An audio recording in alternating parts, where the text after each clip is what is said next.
Bien, bonsoir à toutes et à tous. On est très heureux en tant que co-organisateur de ce cycle de débat sur les inégalités à l'École d'économie de Paris, au laboratoire sur les inégalités mondiales, de faire salle comble aujourd'hui, d'avoir deux ou trois salles supplémentaires qui sont combles également. Donc on salue ceux qui n'ont pas pu rentrer dans cette salle et qui nous entendent actuellement. On est désolé. Donc la prochaine fois, pour le prochain ouvrage, on aura construit un amphithéâtre plus grand encore, on l'espère. Donc juste deux mots, étant donné que Thomas joue ce soir, comme on dit, à la maison, à domicile, je vais être très bref sur l'introduction.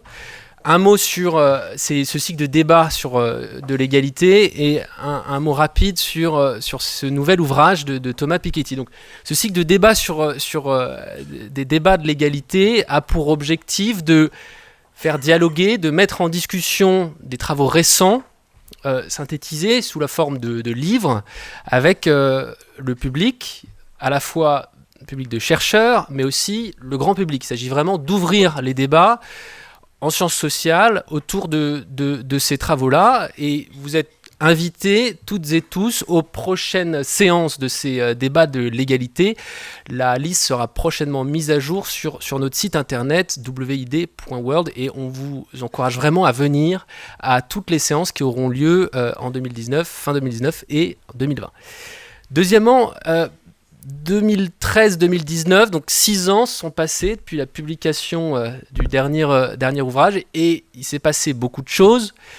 Capital au XXIe siècle, il y a eu un débat certain sur les discussions mondiales, européennes, françaises, sur les inégalités. Ce dernier ouvrage a permis à chacun de repenser notre conception de l'inégalité. Il a aussi tissé des liens entre les différentes disciplines des sciences sociales, économie, histoire, sciences politiques. Il a permis d'étoffer la communauté des chercheurs qui s'intéressent à ces questions, à PSE, mais aussi ailleurs. Et ce nouvel ouvrage se propose d'aller encore plus loin, d'ouvrir notamment la boîte qui était jusque-là restée une boîte noire, la boîte de l'idéologie, la boîte des régimes inégalitaires, des régimes de propriété. Et peut-être un mot sur le pouvoir des livres, le pouvoir des idées dans le débat public et en société. Il y a quelques années, parler de fiscalité du capital, c'était presque tabou dans le cadre des élections américaines. On pourrait dire qu'en 2019, il n'y a presque pas une semaine où un candidat ne surenchérit pas de propositions sur la taxation du patrimoine. Alors, vraisemblablement, ils ont lu le Capital au XXIe siècle. Auront-ils le temps de lire Capital et Idéologie, sachant que la traduction anglaise est prévue pour mars, que les élections auront lieu en novembre, que l'ouvrage fait 1200 pages, comme vous le savez. Le suspense est total, mais en attendant, on a la chance donc d'avoir cet ouvrage en français en exclusivité, et son auteur ce soir pour nous le présenter. Donc il nous tarde de t'entendre, Thomas. Je vous demande d'accueillir, mesdames et messieurs, Thomas Piketty.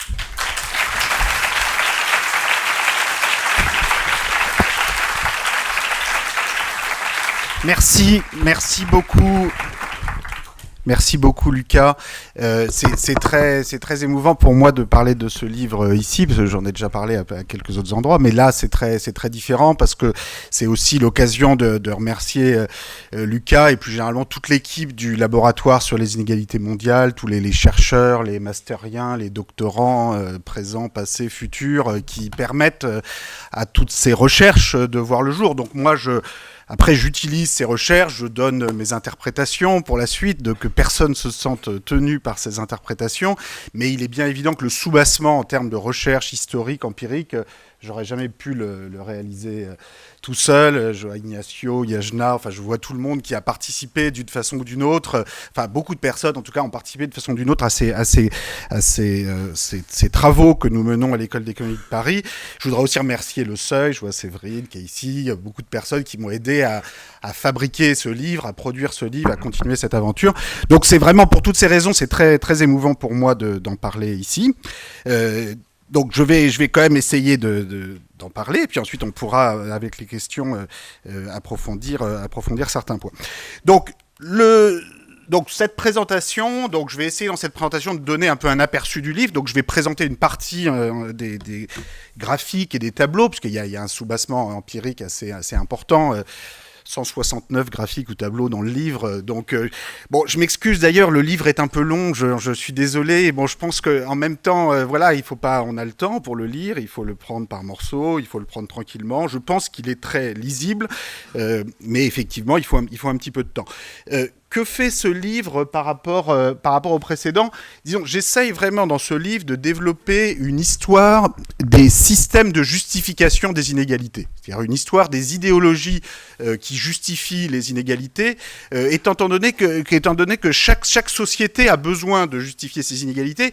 Aucune idéologie, aucune théorie des inégalités ne fera jamais un accord unanime, parce que personne ne détiendra jamais la vérité ultime en matière d'organisation parfaitement juste de la propriété, de l'éducation, des impôts, du système de frontières, de gouvernement. Donc il y aura toujours du désaccord, du conflit idéologique, mais en même temps, il y a quand même une sorte de progression dans l'histoire. Enfin, moi, j'essaye en tout cas dans ce livre de donner une vision relativement optimiste, ou avec une forme d'apprentissage de la justice, avec des phases de régression terribles évidemment par moment, mais tout de même une certaine logique d'évolution où on essaye d'apprendre des expériences passées.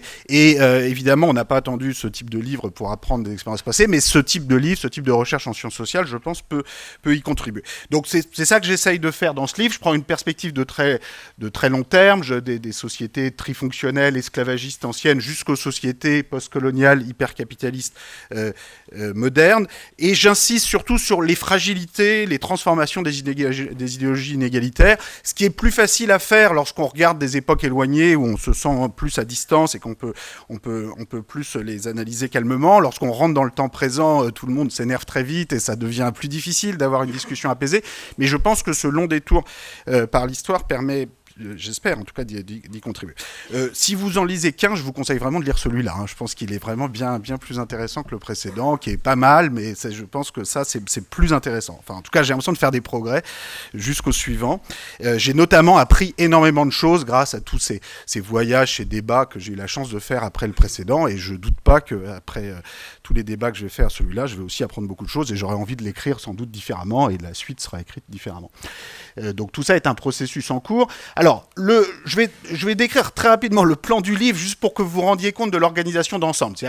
C'est un livre qui est constitué de 4 parties. La première partie traite de la transformation des sociétés d'ordre d'Ancien Régime en ce que j'appelle les sociétés de propriétaires au XIXe siècle, avec notamment la césure de la Révolution française dans le cas français, mais ce sont des processus qui se déroulent dans d'autres pays européens, notamment avec d'autres trajectoires. La seconde partie traite du cas des sociétés esclavagistes et coloniales, beaucoup de choses sur l'Inde, sur les abolitions de l'esclavage, dont je ne vais pouvoir parler aujourd'hui que de façon très, très partielle.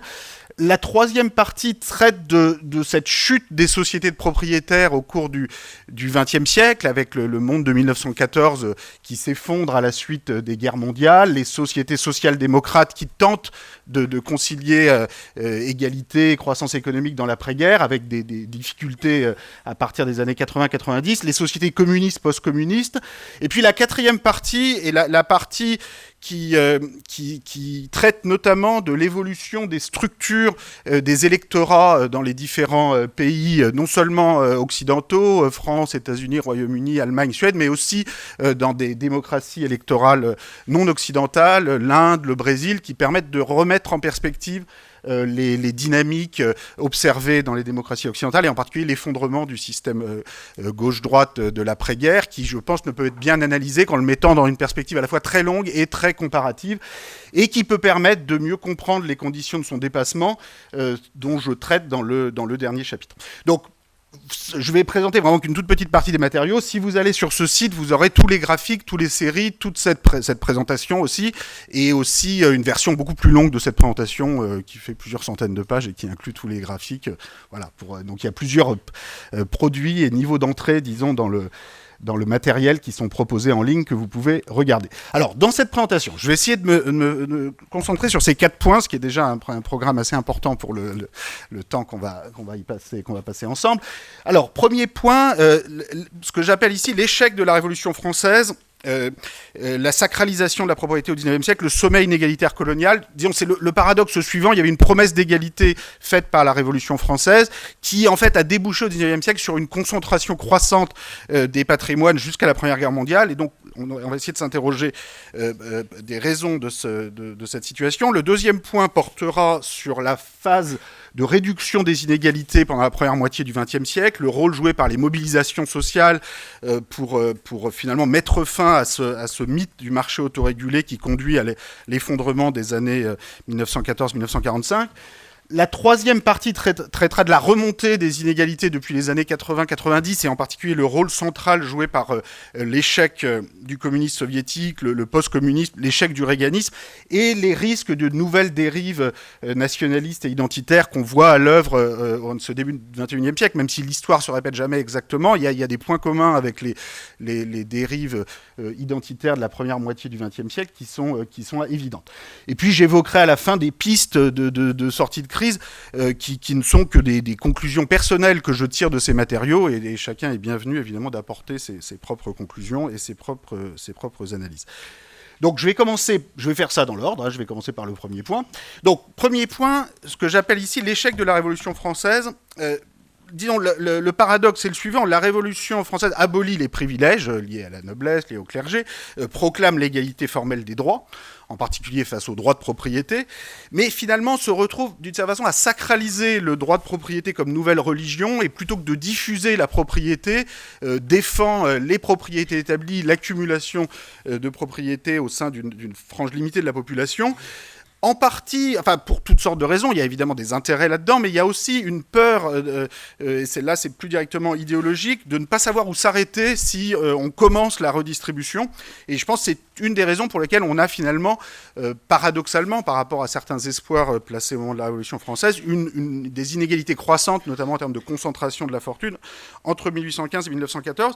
J'évoquerai notamment la question de la compensation financière qui a été faite aux propriétaires d'esclaves et non pas aux esclaves lors des abolitions, notamment de l'abolition de 1848 dans les îles esclavagistes françaises, un peu comme une forme extrême de cette attitude. Et je pense qu'il y a des choses à apprendre pour le monde moderne de ces expériences. Alors, d'abord, ce que j'appelle l'échec de la Révolution française. Alors ici, vous avez sur ce graphique l'évolution, un résumé, disons très rapide, de recherches que nous avons menées dans les archives successorales françaises avec Gilles Postel-Vinet, Jean-Laurent Rosenthal et beaucoup d'autres personnes ont été impliquées dans ces archives, où on voit l'évolution de la concentration de la propriété en France depuis la Révolution française. Alors là, quand je parle de propriété, je parle de toutes les formes d'actifs qu'on a le droit de posséder dans le système légal à un moment donné du temps. Donc il y a des actifs immobiliers, terriens, financiers, professionnels, toujours net de dette lorsqu'on le regarde, la concentration de cette propriété. Ce qu'on constate, c'est qu'on a plutôt une concentration croissante de la propriété au XIXe siècle, avec, à la veille de 1914, entre 65 et 70% de la propriété totale détenue par les 1% les plus riches à Paris, qui est particulièrement inégalitaire. Dans le reste de la France, on est à des niveaux un peu moins extrêmes, mais qui sont quand même extrêmement élevés. Et la chute des inégalités se produit vraiment qu'après la Première Guerre mondiale, après la Deuxième Guerre mondiale, donc vraiment au XXe siècle, mais tout le XIXe siècle est plutôt une phase de durcissement, d'une certaine façon, des inégalités liées à la propriété. Donc on est très très loin de la promesse, disons, d'égalité, de diffusion possible de la propriété qui avait pu être faite au moment de la Révolution française. On a une remontée des inégalités depuis les années 80, mais qui, comme on voit, nous place quand même encore très très très loin des sommets du 19e siècle. Bon, on remarquera au passage quand même que même si les inégalités ont diminué, la part des 1% les plus riches a diminué au cours du 20e siècle, que cette déconcentration de la propriété s'est faite principalement au bénéfice des 10%, ou des suivants, ou des 20-30% suivants, mais les 50% du bas, on est aujourd'hui à 6% de la propriété totale détenue par les 50% du bas, on était à 2% au 19e siècle, donc il y a un progrès, mais enfin un progrès de faible ampleur, disons. Et donc concrètement, la propriété reste quelque chose d'extrêmement concentré. C'est vrai à tous les âges, donc là c'est pas lié à l'âge. On a la même chose si on regarde à l'intérieur des 20-35 ans, des 50-60 ans, des 70 ans et plus. Donc c'est pas du tout un phénomène lié à l'âge qui se passe ici. C'est la même chose à l'intérieur de chaque tranche d'âge. Donc ça donne une idée quand même du fait que la réduction des inégalités au XXe siècle, même si elle a été une réalité, a été limitée. En particulier la diffusion de la propriété est restée limitée. Mais ça on reviendra là-dessus tout à l'heure. Pour l'instant, je voudrais me focaliser sur la phase de concentration croissante de la propriété. Comment se fait-il qu'on a ce résultat alors qu'il y a quand même eu un certain nombre de redistributions des terres pendant la Révolution française, limitées, mais tout de même significatives, si on compare par exemple au Royaume-Uni. Et pourquoi on a, sur les nouvelles formes d'accumulation industrielle, financière, immobilière qui se déroulent jusqu'en 1914, une telle concentration ? Je développe plusieurs explications dans le livre, mais de façon générale, l'explication générale, c'est que la philosophie de la propriété qui finalement prévaut, une autre aurait pu prévaloir, d'autres luttes politiques, sociales auraient pu conduire à d'autres résultats, mais pour finir, la philosophie de la propriété qui prévaut au XIXe siècle revient à, dans une très large mesure, sacraliser le droit de propriété et de peur de ne pas savoir où s'arrêter, on se refuse de rentrer explicitement dans la question de la redistribution, de la diffusion de la propriété. Le point, peut-être l'exemple le plus extrême permettant d'illustrer ce que je veux dire par là, par cette quasi-sacralisation de la propriété, c'est donc ce moment de l'abolition de l'esclavage où on se sent tenu, en tout cas, les groupes dominants et les discours qui finalement l'emportent décident d'indemniser de façon intégrale les propriétaires d'esclaves. Alors, il y a le cas d'abord assez frappant de Saint-Domingue, donc qui devient Haïti lorsque l'île devient indépendante en 1804. Donc Saint-Domingue, c'est vraiment la perle des colonies esclavagistes françaises. 500 000 esclaves à la veille de la Révolution, avec une croissance très très forte pendant tout le XVIIIe siècle. Plus de 90% d'esclaves à la veille de la Révolution. Donc il faut vraiment quand même un appareil répressif extrêmement fort pour tenir tout ça. Une révolte d'esclaves se met en place en 1791-1792. L'Assemblée à Paris finit par abolir l'esclavage en 1794, mais en vérité, c'est surtout les esclaves se sont libérés eux-mêmes et a mis dehors les propriétaires. Donc l'Assemblée se contente de courir derrière les événements. L'esclavage sera rétabli sous Napoléon et finalement, il faudra attendre 1848 pour que les autres îles esclavagistes françaises, la Réunion, la Guadeloupe, la Martinique, l'esclavage soit aboli. Mais d'abord, sur Haïti, le point frappant, c'est que quand finalement la monarchie française accepte en 1825 de reconnaître l'indépendance de l'île et de cesser de faire planer une menace d'invasion de l'île pour récupérer la propriété qui a voulu devenir libre, la monarchie française impose à Haïti une dette publique considérable, en gros de l'ordre de 3 années de production nationale d'Haïti, donc on dirait 300% du PIB aujourd'hui, qui, avec des intérêts considérables tout au long du XIXe siècle, va être repayé jusqu'au milieu du XXe siècle. Donc et cette dette, c'est vraiment pour compenser le fait qu'il y a une perte de propriété pour les propriétaires français. Donc on est quand même dans quelque chose d'assez extrême qui a été repayé jusqu'au milieu du XXe siècle. Maintenant, il se passe la même chose dans les autres abolitions. C'est-à-dire si on regarde plus généralement, les systèmes esclavagistes prennent une extension maximale jusqu'en 1860. Donc qui au passage montre quand même que les révolutions françaises, américaines, atlantiques du XVIIIe siècle ont quand même certaines contradictions, puisqu'elles n'empêchent pas un développement inédit des systèmes esclavagistes dans le siècle qui suit. Il y a l'abolition sur les îles britanniques en 1833, les îles esclavagistes britanniques en 1833, puis en 1848 dans les îles françaises. Dans les deux cas, on a un système de compensation intégrale des propriétaires d'esclaves. Pourquoi c'est intéressant pour nous aujourd'hui ? Parce que les arguments qui sont donnés à l'époque, en particulier par les intellectuels dits libéraux comme Tocqueville, qui se bat beaucoup pour qu'on indemnise les propriétaires d'esclaves, les arguments sont intéressants. C'est-à-dire les arguments consistent à dire, si vous commencez par exproprier cette propriété-là, et vous ne compensez pas intégralement cette propriété qui, après tout, quoi qu'on en pense, a été acquise dans un cadre légal à l'époque, alors vous ne saurez pas où vous arrêter. Et donc, ne commencez pas, n'ouvrez pas cette boîte de Pandore. Donc, c'est vraiment la peur du vide, l'idée que, voilà, si on commence à remettre en cause un droit de propriété acquis dans le passé, on ne saura pas où s'arrêter. Et Tocqueville a des arguments très, très précis. Il dit, regardez, un propriétaire d'esclaves qui aurait vendu ses esclaves il y a 2 ou 3 ans et qui maintenant aurait un patrimoine immobilier et financier, qu'est-ce que vous allez en faire ? Si vous expropriez celui qui a toujours ses esclaves à l'instant du temps, vous allez aussi exproprier celui qui les détenait il y a 2 ou 3 ans. Et de fait, de fait, si on réfléchit aujourd'hui avec le recul qu'on a sur quelle aurait été une solution juste à l'abolition, bon, il n'aurait sans doute pas fallu compenser les propriétaires, on aurait sans doute voulu trouver une compensation aux esclaves. Condorcet, en 1780, proposait une pension de retraite pour les vieux esclaves, un accès à la propriété de la terre pour pouvoir vivre de son travail. Mais qui aurait payé cette compensation ? Sans doute, il n'aurait pas fallu se limiter aux propriétaires d'esclaves, parce que les propriétaires de propriétés industrielles avaient bénéficié eux aussi de l'esclavage, d'autres personnes avaient possédé des esclaves dans le passé, venaient de les vendre, et donc de fait, il aurait sans doute fallu remettre en cause, avoir une redistribution des propriétés, mettre à contribution toutes les propriétés importantes, sans doute davantage les propriétés esclavagistes, mais également les autres. Et donc la peur de Tocqueville ou la peur disons, de l'idéologie propriétariste du XIXe siècle peut se comprendre. Moi, j'essaye dans ce livre de développer un point de vue qui permet de comprendre ces différentes idéologies, sans forcément leur donner raison, évidemment, mais en même temps de voir qu'il y avait une certaine logique. Et cette peur du vide, je pense qu'elle est importante aussi pour comprendre beaucoup de questions qu'on se pose aujourd'hui. Moi, je pense que la propriété privée est quelque chose d'évidemment très utile tant qu'elle reste dans des proportions raisonnables, tant qu'elle ne s'accumule pas sans limite avec une concentration du pouvoir sans limite, mais beaucoup de personnes ont tellement peur de ce débat sur à quel moment les choses sont raisonnables et à quel moment elles arrêtent de l'être, qu'ils préfèrent ne jamais ouvrir le débat. Mais bon, voilà à quoi ça conduit dans l'histoire. Donc aujourd'hui, les formes d'accumulation patrimoniale sont différentes.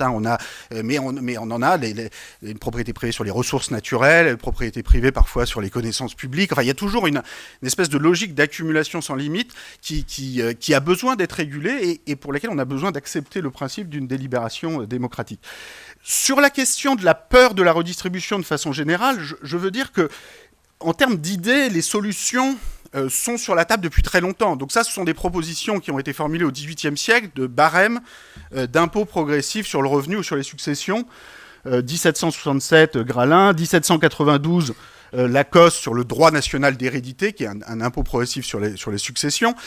Ces propositions n'ont pas été adoptées. Alors, il y a eu beaucoup de débats pendant la Révolution française. Il y a eu quelques petites tentatives en 1793-1794. Mais pour l'essentiel, le système fiscal qui se met en place sous la Révolution et qui s'applique pendant tout le XIXe siècle refuse complètement tout principe de progressivité et va être strictement proportionnel. Donc, par exemple, l'impôt sur les successions au XIXe siècle, c'est 1%. Que vous léguiez à vos enfants, il y a 10 millions de francs ou 100 francs. Donc là, on refuse toute idée de progressivité parce qu'on a peur, enfin en tout cas, ce sont les arguments qui sont formulés, on a peur de ne pas savoir où s'arrêter. Et finalement, par cette machine infernale, de remettre en cause tout l'ordre social et tous les aspects positifs du droit de propriété. Donc ça c'est une première leçon qui me paraît importante. La deuxième phase que je voudrais regarder et voir les leçons qu'on peut en tirer, là encore pour aujourd'hui, c'est la phase de réduction des inégalités qui se met en place au cours du XXe siècle. Donc après la Première Guerre mondiale, je veux vraiment insister sur le fait que cette phase de réduction des inégalités, ce serait exagéré de la limiter simplement aux crises liées aux guerres mondiales, à la révolution bolchevique, la crise des années 30, la Deuxième Guerre mondiale. Toutes ces crises jouent un rôle évidemment très important, et les crises de façon générale jouent un rôle très important dans l'histoire pour produire le changement historique et la transformation des structures inégalitaires. Mais les crises elles-mêmes ne suffisent pas. C'est-à-dire qu'il y a un mouvement intellectuel, un mouvement des idées qui joue un rôle, et cette lutte idéologique est au moins aussi importante que les luttes sociales et politiques, parce qu'en soi, les crises ne garantissent pas que le débouché politique institutionnel soit forcément celui qui avait été envisagé. Donc, en l'occurrence, les mobilisations sociales, les mouvements socialistes, depuis la fin du XIXe siècle, avaient préparé, disons, les prémices de ce mouvement allant vers la réduction des inégalités, qui ensuite va être accéléré par les guerres mondiales. Donc, ce mouvement prend plusieurs formes. De façon générale, il y a ce que j'appelle ici la montée de l'État social en Europe. Là, vous avez l'évolution des dépenses, la façon dont l'argent des impôts est utilisé. Donc là, c'est la moyenne pour 4 pays européens, France, Allemagne, Royaume-Uni, Suède. Il y a des différences un peu entre les pays, mais ça ressemble beaucoup quand même, c'est le schéma général est celui-là. Alors vous voyez qu'au XIXe siècle, l'État essentiellement faisait du maintien de l'ordre, de la police, de la justice, de la projection militaire extérieure qui accompagne aussi l'émergence des empires coloniaux, le développement des empires coloniaux. Mais bon, les dépenses sociales, enfin les dépenses autres que armée, police, justice, administration générale, augmente, passe de 1% à 2% pour les dépenses sociales dans leur ensemble entre 1870 et 1910. Donc il y a un mouvement qui est lancé, mais qui est un mouvement très lent, et qui va être énormément accéléré, donc, puisqu'à la suite des guerres mondiales, on arrive à des niveaux moyens de dépenses, 47% là, du revenu national pour les dernières années, avec plusieurs grands blocs, la santé, les retraites, L'éducation, qui est sans doute le bloc, je ne sais pas si on voit bien la couleur là, mais on était sur les dépenses d'éducation à toujours moins de 1% du revenu national au 19e siècle, même moins de 0,5% en Europe et plutôt 1% aux États-Unis, qui avait une avance éducative à l'époque. On passe à 5-6% dans les années 80, donc une très très forte expansion des dépenses éducatives, et cet investissement éducatif est sans doute le moteur principal qui a permis la croissance et même l'accélération de la croissance à partir de la moitié du XXe siècle. Donc ça c'est un premier mouvement qui est accéléré par les guerres. Il y a tout le développement de la progressivité fiscale. Donc là, c'est un résumé très court avec les taux qui s'appliquent aux plus hauts revenus. Donc ça commence à être assez bien connu, mais c'est toujours intéressant de le rappeler. On voit comment les États-Unis, le Royaume-Uni arrivent à des taux de l'ordre de 60, 70, 80, 90% appliqués des années 20 jusqu'aux années 80 sur les plus hauts revenus. Alors il y avait un mouvement qui était en place déjà avant la Première Guerre mondiale. On remarquera que la France, c'est vraiment le dernier pays, puisqu'il faut vraiment attendre 1914 en France pour voir la création d'un impôt sur le revenu, avec des arguments d'ailleurs intéressants, puisqu'un argument très important des élites de la Troisième République de l'époque, c'est de dire, nous on a fait la Révolution française, nous sommes un pays égalitaire, de petites propriétés dispersées jusqu'à l'infini. Nous n'avons absolument pas besoin d'un impôt progressif sur le revenu, qui est très utile pour les Britanniques, aristocratiques et tout le reste du monde, mais pour nous, ça ne sert à rien. Et donc, il y a une longue histoire dans cette tradition de la France, exception égalitaire extrême, mais qui, en l'occurrence, dans les archives de l'époque, ne correspond à rien du tout en termes de concentration très forte de la fortune jusqu'en 1914. Bon, les choses vont changer très vite. Je veux dire à ce sujet que parfois on s'imagine que les taux les plus élevés s'appliquaient à absolument personne. Alors, ils s'appliquaient à des niveaux de revenus très élevés, mettons en revenu d'aujourd'hui plus d'1 million de dollars par an, mais ça a quand même conduit, en termes de progressivité réelle, à des niveaux de progressivité, là c'est le cas des États-Unis. Vous voyez que des années 20 jusqu'aux années 70, début des années 80, vous avez en bleu le taux moyen d'imposition. Donc là, c'est tout impôt confondu. Impôt sur le revenu, mais taxe indirecte, tout impôt confondu. La courbe en bleu, c'est la moyenne pour toute la population. Donc ça augmente tranquillement de 10% jusqu'à 30% à la fin de la période. Les 50% les plus pauvres restent en dessous. Et les niveaux de revenus les plus élevés, 1%, 0,1%, 0,1%, montent à 60-70% de taux effectif. Donc la progressivité a été une réalité et a eu un impact majeur sur la réduction des inégalités entre le haut et le bas de la distribution dans le cas des États-Unis. On a le même mouvement sur l'impôt sur les successions. Là, pour le coup, en France, en violet, on voit que ça avait commencé avant la Première Guerre mondiale. C'est d'ailleurs intéressant. Par exemple, en 1910, on passe à 6,5% de taux sur les plus hautes successions, ce qui, vu du 19e siècle, est une révolution, où on était resté à 1% jusqu'en 1901. Donc en 1901, on rend l'impôt progressif sur les successions, l'impôt sur les successions progressif. On crée un taux à 2% sur les plus hautes successions, qui va passer à 5, puis 6,5%. La réforme de 1910, c'est intéressant aussi parce qu'elle est faite pour financer la loi sur les retraites ouvrières et paysannes. Et on a la même logique aussi au Royaume-Uni avec le fameux People's Budget de 1909-1910 où on développe l'impôt progressif pour financer des lois sociales, des mesures sociales, notamment sur les retraites ouvrières. Donc il y a vraiment une logique qui se met en place pour le coup avant la Première Guerre mondiale de lier une certaine forme d'état social, de redistribution en faveur des classes ouvrières et le développement de la progressivité au niveau de l'impôt sur les successions.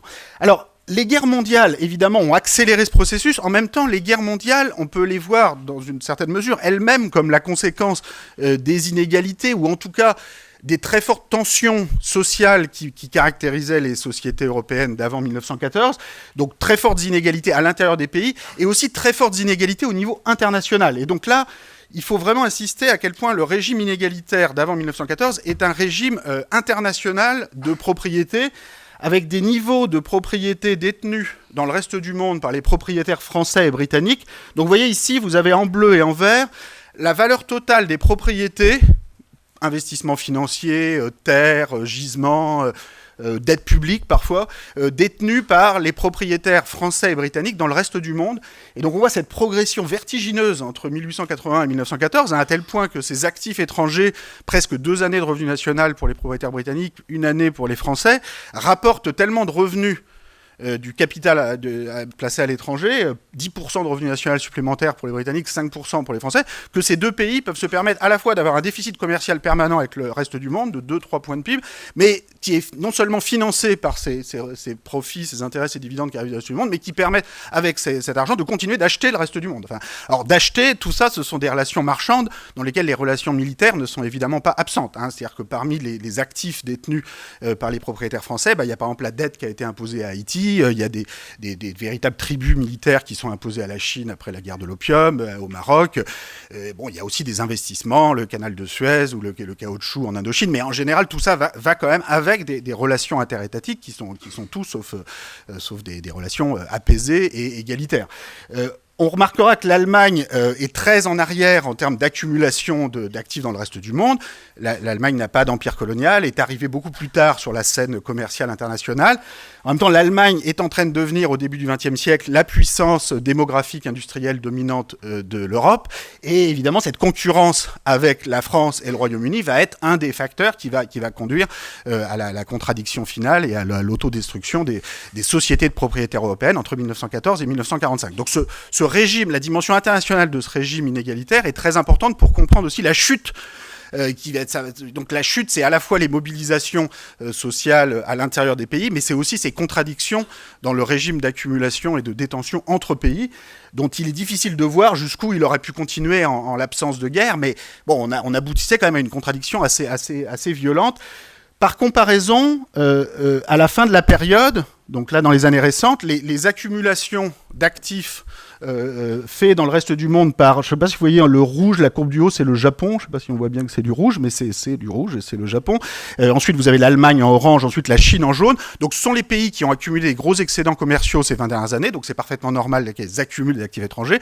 Ça ne veut pas dire que ça se passe de façon forcément très douce avec les pays dans lesquels on investit, mais c'est quand même plutôt moins violent qu'à l'époque coloniale. Enfin, quoique, c'est toujours compliqué d'être détenu par d'autres pays. Mais ce sur quoi je veux attirer votre attention ici, c'est surtout que les ampleurs ne sont pas les mêmes. C'est-à-dire pour l'instant, ça reste des ampleurs qui sont beaucoup plus faibles par rapport à ce sommet de 1914 qui correspondait vraiment à un niveau inouï de détention internationale qui jusqu'ici n'a pas été reproduit, qui va conduire à une contradiction finale. Alors l'énorme chute de ces actifs étrangers, c'est dû à plein de facteurs. Bon, il y a des expropriations pures et dures, les emprunts russes, par exemple, ou le canal de Suez va être nationalisé en 1956. Donc, bon, il y a des exemples d'expropriation pure et dure. Il y a surtout le financement des guerres, c'est-à-dire que la forte chute après 1914, c'est en grande partie les propriétaires britanniques ou français qui se retrouvent à vendre une partie de leurs actifs pour acheter des bons du trésor, pour financer les guerres, qui elles-mêmes vont conduire à détruire une partie du capital domestique dans ces pays-là. Donc c'est un processus un peu absurde en termes de désaccumulation, mais c'est comme ça que se passe l'histoire de l'Europe entre 1914 et 1945. S'agissant des dettes publiques, on voit une énorme augmentation des dettes publiques jusqu'en 1945-1950, puis une chute considérable.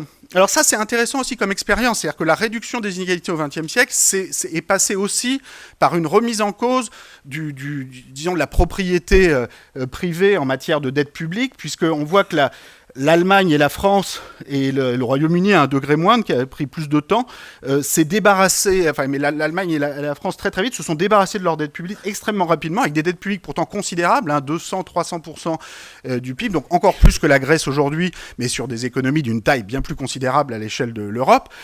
Et en quelques années, vous voyez, dans les années 50, la France et l'Allemagne se retrouvent à 20% de dette publique. Donc évidemment, s'il avait fallu rembourser cette dette avec des excédents primaires de 2 ou 3% du PIB par an, ça n'aurait pas pu aller aussi vite. Donc on y serait encore. C'est pas le choix qui a été fait. Le choix qui a été fait a pris différentes formes. En France, il y a beaucoup d'inflation. En Allemagne, il y a une solution plus intéressante, parce que l'Allemagne a eu une hyperinflation dans les années 20 qui a liquidé la dette issue de la Première Guerre mondiale, mais en faisant beaucoup de dégâts, en partir notamment de destruction de l'épargne populaire et de destruction, de fragilisation extrême de la société de façon générale. Donc l'Allemagne, entre 1948 et 1952, développe des outils plus intéressants qui sont des formes d'impôts exceptionnels sur les plus hauts patrimoines privés, financiers, immobiliers, qui seront repayés par petits bouts jusqu'aux années 80, mais qui sont facturés d'un coup entre 1948 et 1952, et qui permettent de réduire massivement la dette publique d'un seul coup. Parce que la dette publique, elle est toujours possédée forcément par des propriétaires privés, même si elle passe par des banques. Derrière les banques, il faut bien qu'il y ait des actionnaires, des porteurs d'obligations. Donc à la fin des fins, il n'y a pas vraiment d'autre façon de faire, mais cette façon de faire par un prélèvement exceptionnel sur les plus hauts actifs privés, par rapport à l'inflation, est plutôt une réussite. Et je pense que aussi bien en Allemagne qu'au Japon, qui a mis en place des solutions similaires, même encore plus redistributives sur les plus hauts patrimoines à la sortie de la Seconde Guerre mondiale, a beaucoup aidé à créer une norme de justice acceptable socialement. Alors que s'il avait fallu rembourser à ceux qui avaient eu les moyens pour prêter, pour financer la guerre pendant des décennies, je ne pense pas que ça serait passé très très bien. Là, ça a permis de développer une norme de justice plus acceptable, plus ambitieuse, et ça a permis de financer la reconstruction, les investissements dans les infrastructures, dans l'éducation, qui a permis finalement la croissance vertigineuse de l'après-Seconde Guerre mondiale. Donc c'est quand même une leçon à méditer, parce qu'on a tendance à oublier aujourd'hui, où ces mêmes pays parfois expliquent aux pays d'Europe du Sud qu'il va falloir repayer pendant des décennies et des décennies la dette publique. Bon, c'est toujours compliqué d'organiser ces questions de dette publique, mais je crois que c'est important quand même de partir de ces leçons de l'histoire qui nous fournissent des pistes. Il n'y a pas de solution facile, toutes les solutions sont complexes, mais bon, il y a quand même plusieurs choses dans l'histoire qui peuvent nous être utiles. Je vais maintenant finir en parlant de la phase de remontée des inégalités qui est à l'œuvre depuis les années 80-90. Alors, pourquoi cette remontée des inégalités ? Beaucoup de facteurs, mais je voudrais ici insister sur 2 facteurs proprement politiques et idéologiques. Le premier facteur, c'est le post-communisme. C'est-à-dire que l'effondrement et l'échec tragique du communisme soviétique a conduit, à partir des années 90, à une espèce de désillusion générale sur l'idée d'une économie juste ou d'un dépassement du capitalisme pur et dur. Depuis la crise financière de 2008, on commence à réaliser que le balancier a peut-être été un peu trop loin, mais il faut se rendre compte quand même de l'importance de ce choc qu'a constitué la chute du communisme et les pays post-communistes eux-mêmes, la Russie et la Chine, qui continuent aujourd'hui d'être un peu les meilleurs alliés, d'une certaine façon, de l'hypercapitalisme. J'évoquerai aussi l'échec du reaganisme et le fait que la montée des inégalités et que la promesse de dynamisation de la croissance qui avait été faite sous Reagan dans les années 80 n'a visiblement pas marché et conduit aujourd'hui à un mouvement de retour vers les frontières, nouvelle forme de dérive identitaire ou quasi tribale qu'on peut voir dans des discours trumpistes, mais dans beaucoup d'autres aussi. Et j'insisterai à la fin sur le fait que les crises, comme la crise financière de 2008, en soi, ne sont pas suffisantes pour conduire à la réduction des inégalités. C'est-à-dire tout dépend à nouveau du débouché politique et institutionnel sur lesquels vont finalement se trouver les crises. Et ça dépend beaucoup des répertoires d'idéologie, des discussions programmatiques, des degrés d'appropriation citoyenne des différentes solutions qui ont lieu ou n'ont pas eu lieu avant les crises. Je commence sur le post-communisme. Alors, les données qu'on a sur l'inégalité monétaire en Russie soviétique suggèrent des niveaux d'inégalité très faibles. Bon, maintenant, l'inégalité monétaire n'est pas la seule forme d'inégalité. Donc, quand vous avez 5% de la population adulte en prison dans les années 50 en Russie, bon, c'est une forme d'inégalité qui n'est pas prise en compte ici, mais qui est évidemment beaucoup plus grave que le fait d'avoir une faible inégalité monétaire. Ce qui est certain, c'est que ce pays se retrouve, à la chute du communisme, à atteindre très vite des niveaux d'inégalité monétaire extrêmement élevés, et avec alors un niveau de désillusion face à l'idée même d'une redistribution qui est extrême, puisqu'on distribue toutes les ressources naturelles du pays à des petits groupes d'oligarques, on utilise sans vergogne les paradis fiscaux, donc ça ce sont des estimations qui sont dues à Gabriel Zucman, où on voit que la Russie se retrouve à égalité avec les pétromonarchies du Golfe en termes d'utilisation des paradis fiscaux, ce qui est quand même assez étonnant. C'est-à-dire pour un pays qui avait supprimé toute propriété privée et qui reposait uniquement sur la propriété étatique hyper centralisée est devenu le pays utilisant le plus les paradis fiscaux, contournant son propre système légal pour permettre à ses détenteurs de ressources naturelles de pouvoir détenir tout ça en paix. La Russie poutinienne, c'est quand même le pays qui n'a plus aucune forme d'impôt progressif sur le revenu. C'est-à-dire que c'est 13% l'impôt sur le revenu, que votre revenu soit d'1 milliard de roubles ou de 100 roubles. Donc même Trump n'ose pas formuler ça. Hein. Il voudrait, mais il n'y arrive pas encore. C'est-à-dire, dans le langage politique américain, y compris pour un républicain assez extrême comme Trump, on veut réduire les taux les plus élevés à 25 ou 30% sur les plus hauts revenus, les mettre à 5% sur les plus bas revenus, mais il y a toujours une forme de progressivité.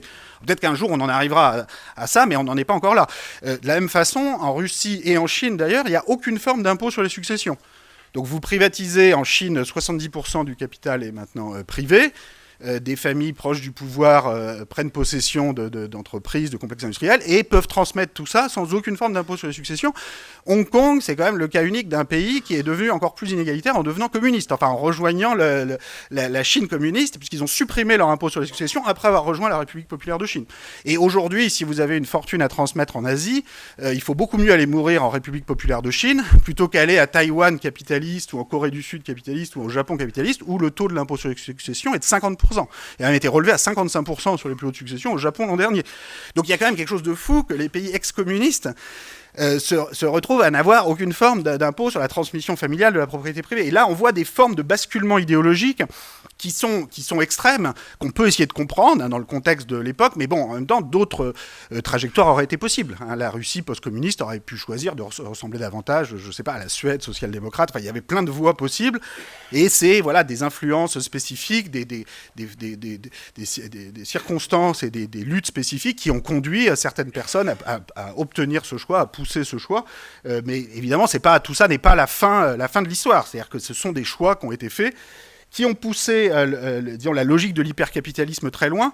L'autre facteur, c'est la révolution réganienne des années 80, mais qui a débouché quand même sur un échec social considérable. Donc là, vous avez l'évolution de la part, l'effondrement de la part des 50% les plus pauvres dans le revenu national américain depuis les années 80. Bon, la promesse réganienne, en principe, c'était un discours qui en soi pouvait avoir sa part de plausibilité, comme tous les discours sur les inégalités. C'est-à-dire que l'idée, c'était, on a été trop loin dans l'impôt progressif. Souvenez-vous, je vous ai montré aux États-Unis, c'était monté à 70, 80, 90% les taux sur les plus hauts revenus. Donc la promesse réganienne consistait à dire on a été beaucoup trop loin, on a ramolli les entrepreneurs, on va réduire les taux les plus élevés, on les a réduits à environ de 30%, et vous allez voir ce que vous allez voir, ça va dynamiser l'innovation, la croissance, les revenus, les salaires vont croître comme vous ne l'avez jamais vu. Sauf que c'est pas ça qu'on a vu. On a vu en fait une stagnation de la croissance, même en fait une diminution de la croissance, et un effondrement de la part des plus bas revenus. Et donc c'est aussi ça qui fait que Trump, 30 ans plus tard, ne peut plus simplement donner ce rêve de prospérité générale aux Américains. Beaucoup d'Américains sont très énervés contre la mondialisation, contre leur situation économique, et donc Trump leur sert un autre discours qui est plutôt, il faut toujours baisser les impôts des plus riches et ses propres impôts en particulier, mais il faut surtout aussi taper sur les Mexicains, les Chinois et tous ces étrangers qui viennent prendre l'argent durement gagné par les Américains blancs en particulier. Donc on est sur un discours qui devient quand même assez inquiétant par certains côtés, mais qui, je pense, est une des conséquences de cet échec du réganisme, où la promesse de prospérité par la mondialisation, prospérité générale à la suite de ces baisses d'impôts sur les plus riches, n'a pas marché. Donc il y a ce risque de dérive identitaire. Il y a une autre réaction possible, qui est l'évolution prise par les candidats démocrates, notamment dans l'élection américaine, où il y a un retour à des politiques de réduction des inégalités, mais personne ne sait évidemment pour l'instant de quel côté les choses vont tourner. Sur le bilan de la progressivité fiscale aux États-Unis, moi je veux juste dire une chose. Si vous regardez, là, je compare 4 périodes de 40 années chacune, enfin 30 années pour la dernière, et je compare l'évolution du taux le plus élevé, le taux supérieur de l'impôt sur le revenu, en rouge, avec la croissance en vert. Disons, ce qu'on peut dire, c'est que, il n'y avait pas d'impôt progressif sur le revenu au 19e siècle, c'est monté, on est à 72% en moyenne entre 1950 et 1990. Bon, la croissance du revenu national par habitant, elle était de 1,8, elle est passée à 2,1, elle est passée à 2,2. On peut pas dire qu'elle se soit effondrée. Elle a plutôt un peu augmenté, mais enfin, grosso modo, elle est restée à peu près au même niveau, légèrement augmentée. Le taux supérieur de l'impôt sur le revenu a été réduit à 35%, donc divisé par 2. La croissance devait être dynamisée, la croissance a été divisée par 2, 1,1%. Si on veut néanmoins défendre le discours réganien sur cette base-là, il faut expliquer... On peut trouver des discours, tout est possible. On peut trouver, par exemple, il faudrait dire, en fait, la croissance s'apprêtait à être divisée par 3 ou 4 pour d'autres raisons, et grâce à cette politique, ça a limité la casse, ça a permis de la diviser que par 2. Pourquoi pas ? Mais je veux juste te dire que ceux qui veulent tenir sur le discours ont quand même besoin de s'accrocher un peu et faut un peu bosser quand même, parce que ça va pas de soi. Ça, je veux dire, c'est pas. Il y a quand même un bilan là qui est dur quoi, sur la croissance. Et si l'innovation produit pas de la croissance, bon, très bien, mais à quoi ça sert alors ? Donc on a quand même un moment. Enfin, c'est difficile d'avoir un débat serein sur ces questions parce que dès qu'on parle de ces expériences historiques, tout le monde s'énerve, il y a plus de discussion possible. Mais bon, il va quand même, c'est pas pour ça, la discussion, elle va pas s'en aller, elle va revenir, parce que, voilà, si aujourd'hui, tous les candidats démocrates aux États-Unis, beaucoup d'entre eux parlent de revenir à des formes de réduction des inégalités et d'impôts progressifs comme on l'entend, c'est contrairement à ce qu'a dit Lucas, c'est pas parce qu'ils ont lu mon livre, ils y ont pensé tout seuls, comme des grands, parce qu'il y a une certaine logique historique à faire le bilan sur cette expérience historique. C'est-à-dire, la promesse réganienne n'a pas marché. Et donc, après, il y a plusieurs bifurcations. Il y a un discours trumpiste, il y a d'autres, il y a discours Warren, Sanders. Bon, il y a tout un tas de réactions qui se produisent à cet échec, et c'est bien normal. Et donc voilà, il faut revisiter ces expériences si on veut essayer d'en tirer des conclusions utiles. Alors, ce sentiment d'abandon face à la mondialisation a aussi nourri une transformation de la structure des électorats. Et donc là, j'en viens à la dernière partie des matériaux qui sont présentés dans ce livre. Là, ici, vous avez l'évolution, un résumé de l'évolution de la structure des électorats pour les partis de gauche, plus précisément, parti démocrate aux États-Unis, parti travailliste au Royaume-Uni, parti socialiste, communiste, radicaux en France, que j'ai mis ensemble pour pouvoir faire la comparaison avec les autres pays. On voit qu'on a des évolutions, en l'occurrence, extrêmement proches. En gros, ces partis sont passés d'une situation où, à la fin de la période, on voit qu'ils obtiennent tous des pourcentages des voix beaucoup plus élevés parmi les électeurs les plus diplômés. Donc là, je compare les 10% les plus diplômés par rapport aux 90% les moins diplômés. Ce serait la même chose si je prenais les 50% les plus diplômés par rapport aux 50% les moins diplômés. C'est vraiment un résultat très solide, très robuste. Alors qu'au début de la période, dans l'après-guerre, ces partis étaient plutôt des partis des classes populaires au sens large et attiraient davantage les électeurs issus des niveaux de diplôme les plus bas, des niveaux de revenus, des niveaux de patrimoine les plus bas. Et donc là, on a vraiment une évolution très spectaculaire par lequel ces partis ont petit à petit, donc c'est un processus de très long terme, été perçus, disons, comme les partis des gagnants finalement du système éducatif, et en partie des gagnants de la mondialisation, mais d'abord avant tout des gagnants du système éducatif. Et les électeurs des classes populaires ou moyennes inférieures, pendant la même période, se sont soit tournés vers l'abstention, qui a énormément progressé, mais uniquement pour les catégories les plus populaires par rapport à cette période-là, et parfois pour les partis xénophobes, nationalistes que l'on connaît. Cette évolution, c'est une évolution de long terme qu'on retrouve, donc là j'ai 3 pays, France, États-Unis, Royaume-Uni, on la retrouve en Allemagne, on la retrouve en Suède et en Norvège, même si on part d'un électorat vraiment très très populaire pour les partis sociodémocrates dans les années 50. Donc les partis sociodémocrates nordiques sont vraiment des partis de classe ouvrière à 80%. Donc c'est vraiment très très marqué. Mais l'évolution est la même, c'est-à-dire qu'on a au cours de la période cette évolution. On a la même chose sur l'Italie, le Suisse, le Canada, la Hollande, la Nouvelle-Zélande. Donc là, c'est des recherches qui ont été faites avec Amaury, Clara, d'autres personnes qui sont ici. Bon, c'est tout ça, c'est beaucoup de travail pour essayer d'exploiter ces matériaux de façon systématique, ce qui n'avait pas été fait auparavant. Et là, on voit quand même que ça pose de sérieuses questions, notamment sur les questions de justice éducative, plus généralement de justice sociale, qu'on ne va pas pouvoir... Enfin, ça ne peut pas être un simple malentendu quand on a des évolutions structurelles aussi massives sur une période aussi longue. Donc, sans un changement d'approche, de programme assez radical, on ne voit pas très bien comment des réalités comme ça pourraient changer. Dans le contexte européen, ce sentiment d'abandon face à la mondialisation prend notamment la forme d'un rejet très fort de l'Union européenne chez les catégories moyennes et populaires. Et là, je vous montre le vote pour le Brexit. Donc là, vous voyez, c'est le pourcentage de vote pour rester dans l'Union européenne. Vous voyez que les 30% les plus favorisés en termes de diplôme, d'éducation, de patrimoine, veulent rester dans l'Union européenne, avec enthousiasme pour les 10% les plus élevés. Mais les 60-70% du bas votent massivement pour sortir, d'où le résultat. Ça, c'est le cas du Royaume-Uni. Alors vous direz, oui, mais le Royaume-Uni, c'est quand même très spécial. Sauf qu'en fait, si on prend les référendums de 92 et 2005 en France, on a exactement le même profil. Donc le référendum de 92, c'était sur l'adoption du traité de Maastricht, 2005 sur le traité constitutionnel européen. Et là encore, on n'a que les 20, 30, parfois 40% qui votent pour l'Union européenne. Ça, c'est quand même quelque chose d'extrêmement triste. Moi, je dis d'ailleurs d'autant plus que j'ai voté pour le oui en 92 comme en 2005. C'est mon premier vote en 92. Et je suis fédéraliste européen et je suis extrêmement attristé de voir ça. Simplement, il y a un moment, quand on voit ça, on ne peut pas juste dire, bon, c'est un malentendu, les personnes n'ont pas compris, on va mieux expliquer et tout va changer. Je pense que quand vous avez à un quart de siècle de distance, 92, 2005, 2016, dans 2 pays très différents, la France, le Royaume-Uni, ce même clivage social, ce même rejet social très fort de la construction européenne, c'est qu'il y a quelque chose qui ne va pas. Donc moi, je plaide dans le livre pour une forme de social-fédéralisme, c'est-à-dire l'idée d'assumer une forme d'internationalisme, de fédéralisme, mais uniquement à la condition qu'on mette des objectifs sociaux de réduction des inégalités, de salaire, d'accès à l'éducation, de justice fiscale. Mais si on continue de baser la construction européenne simplement sur un système de libre circulation des biens, des services, des capitaux, des personnes, sans mesure explicite, volontariste de réduction des inégalités, je ne vois juste pas par quel miracle cette réalité politique très lourde pourrait changer. Donc après, on peut dire c'est pas grave, on serre les dents et ça va bien se passer. Je suis pas sûr que ça va bien se passer. Et après le Brexit, voilà, mettre le Brexit uniquement sur le dos de nos amis britanniques était un peu court. Hein. Et je pense que là, il y a quand même une remise en cause par laquelle il faut passer, qui est difficile, mais qui me semble difficilement évitable.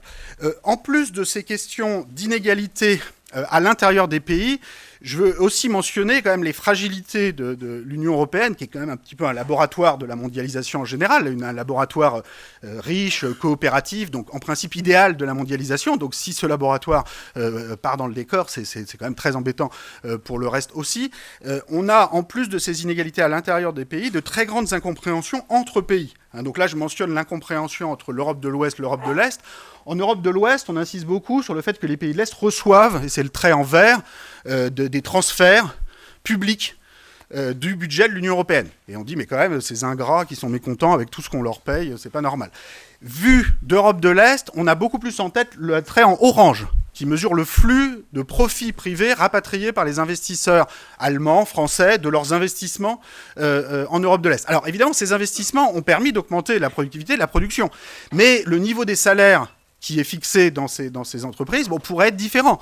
C'est-à-dire que le niveau, les flux de profit très très forts qui augmentent, le discours, c'est pas forcément de remettre en cause ces investissements, mais simplement d'avoir des salaires qui convergent plus rapidement, des niveaux de salaire plus élevés, et donc des flux en retour de profit moins importants. Ce qui est certain, c'est que vu l'ampleur des flux en jeu, refuser de poser la question est là encore trop facile. Et c'est vrai qu'il y a une tendance, de façon générale, chez les gagnants du système économique, les gagnants de la mondialisation, à considérer que l'équilibre de marché est toujours juste et bon.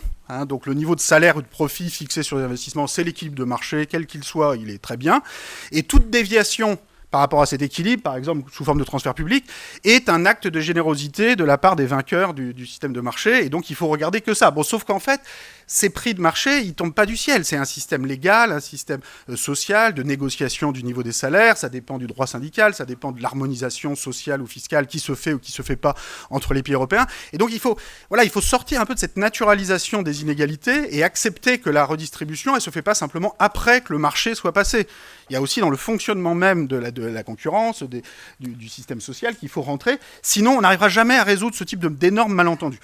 L'autre malentendu un peu du même type, c'est le malentendu sur la dette publique avec l'Europe du Sud. Donc là, vous avez l'évolution du taux d'intérêt sur la dette publique, taux d'intérêt à 10 ans.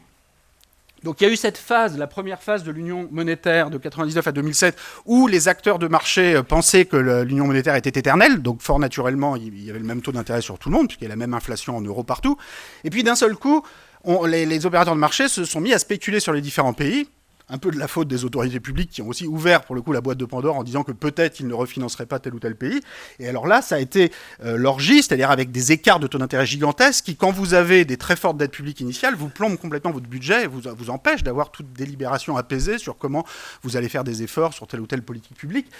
Et là encore, il y a un discours, les Français et les Allemands, pour résumer, qui payent très peu d'intérêt, comme on sait, vont avoir tendance à dire à la Grèce, bon écoutez, sur le marché, vous auriez 5% ou 10% de taux d'intérêt, nous on vous reprête à 3 ou 4 ce qu'on a emprunté à 0, donc on est quand même super généreux, puisqu'on pourrait vous faire payer 5 ou 10. Bon, évidemment, du côté des Grecs, on dit, attendez, mais vous faites une marge de 3-4, c'est pas... Donc là, à nouveau, tout dépend quel référentiel on prend. C'est-à-dire, si on prend l'équilibre de marché comme étant le référentiel, et toute déviation par rapport à ce référentiel comme étant un acte de générosité, on a une lecture des événements très différente que si on accepte l'idée que l'équipe de marché ne tombe pas du ciel. C'est-à-dire que voilà, derrière ces mouvements de taux d'intérêt, il y a des jeunes traders qui arrivent le matin, qui essayent de mettre un prix sur des pays, le risque pays. Bon, tout ça, il y a un côté complètement spéculatif, complètement qui peut vraiment partir dans le décor à tout moment. Et je pense que la bonne solution, c'est surtout d'essayer de mutualiser le taux d'intérêt. C'est-à-dire si vous avez une union monétaire sans union de la dette publique, sans union budgétaire, sans assemblée européenne pour voter ensemble des impôts communs sur les plus grandes sociétés